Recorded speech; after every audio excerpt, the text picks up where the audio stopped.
បាទលោកអ្នកនាងជាទីមេត្រីលោកតាលោកយាយអ៊ំពូមីងជាទីគោរពរាប់អានបាទនេះគឺជាសកម្មភាពនៃការផ្សាយផ្ទាល់នៅក្នុងស្ថានីយ៍វិទ្យុបាទតាមរលកធាតុអាកាសណាបងប្អូនណាបាទមានបងប្អូនមួយចំនួនគាត់បានសួរខ្ញុំថាតើខ្ញុំធ្វើការងារអ្វីដែររាល់ថ្ងៃហ្នឹងបាទគាត់ឃើញខ្ញុំថតមានក្បាលមីក្រូហ្វូនអីចឹងទៅគាត់ចេះតែឆ្ងល់ណាបាទឥឡូវខ្ញុំមកស្រាយចម្ងល់ដល់បងប្អូនប្រិមិត្តអ្នកស្ដាប់អ្នកតាមដាននៅក្នុង page របស់ខ្ញុំហ្នឹងខ្ញុំគឺជាពិធីករយ៉ាងកញ្ចាស់មួយបាទនៅក្នុងស្ថានីយ៍វិទ្យុឯកជនមួយដែលផ្សាយចេញពីក្រុងព្រៃវែងខេត្តព្រៃវែងផ្ទាល់ណាបងប្អូនណាបាទគឺជាពិធីករចាស់វសាហើយបងប្អូនណាប៉ុន្តែมันមានភាពល្បាញល្បីដូចពិធីករពិធីការនីមួយចំនួននៅតាមស្ថានីយ៍ទូរទស្សន៍ឬក៏នៅតាមបណ្ដាញសង្គម Facebook នោះទេបាទខ្ញុំគ្រាន់តែពិធីករតូចតាចមួយបម្រើការងារឯកជន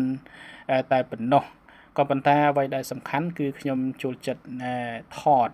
ជាវីដេអូខ្លីៗជាវីដេអូអប់រំឬក៏ជូនព័ត៌មានខ្លីៗខ្លះៗដែលទទួលបានពីតាមបណ្ដាញសង្គម Facebook ហ្នឹងបាទជូនបងប្អូនទស្សនានៅក្នុងpage ផ្ទាល់របស់ខ្ញុំគឺ page ដែលខ្ញុំកំពុងតែនិយាយហ្នឹងបាទដូច្នេះបងប្អូនអាចតាមដានជាមួយនឹងខ្ញុំបានប៉ុន្តែខ្ញុំបានដាក់សំឡេងឲ្យលឺផ្ទាល់ទេណាបងប្អូនដោយសារតែការនិយាយរបស់ខ្ញុំនៅក្នុងស្ថានីយ៍វិទ្យុវាខុសគ្នាអំពី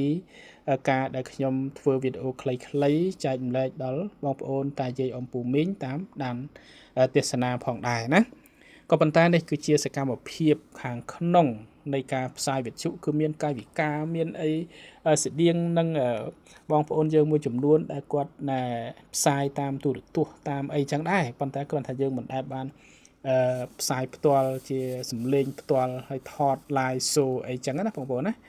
បាទអញ្ចឹងបញ្ជាក់ឡើងវិញថាការផ្សាយនៅតាមវិទ្យុទោះបីជានៅក្នុងបន្ទប់តែម្នាក់ឯងមែនក៏ប៉ុន្តែទោះបីជាមិនបាន live show ក៏នៅតែមានកាយវិការអញ្ចឹងដែរបាទដើម្បីជំរុញការនិយាយរបស់យើងហ្នឹងគឺឲ្យកាន់តែ perfect ឲ្យកាន់តែលះទៅមុខទៀតបាទដូច្នេះតែងតែមានកាយវិការតិចតួចប៉ុន្តែមិនមែនកាយវិការ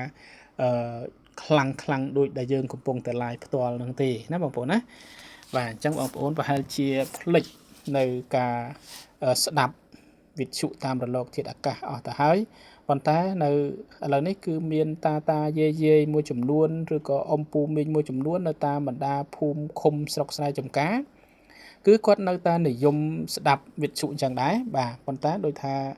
100ឬក៏10នាក់អីមាន2 3អ្នកស្ដាប់អីចឹងណាបងប្អូនណាវាមិនមែនពេញនិយមដោយអ្នកដែលលេងបណ្ដាញសង្គម Facebook នោះទេបាទនេះគឺជាសកម្មភាពដែលខ្ញុំបង្ហាញដល់បងប្អូនប្រិមិត្តអ្នកស្ដាប់ថាការផ្សាយវិទ្យុគឺបែបនេះបាទអញ្ចឹងការបញ្ចូលសំឡេងខុសត្រូវយ៉ាងម៉េចម្ដេចម្ដាសូមអធិស្ឋានដល់បងប្អូនប្រិមិត្តអ្នកស្ដាប់ផងបាទពីព្រោះខ្ញុំក៏មិនមែនជាអ្នកជំនាញអីណាស់ណាដែរទេបងប្អូនណាបាទសូមអរគុណសូមជម្រាបលា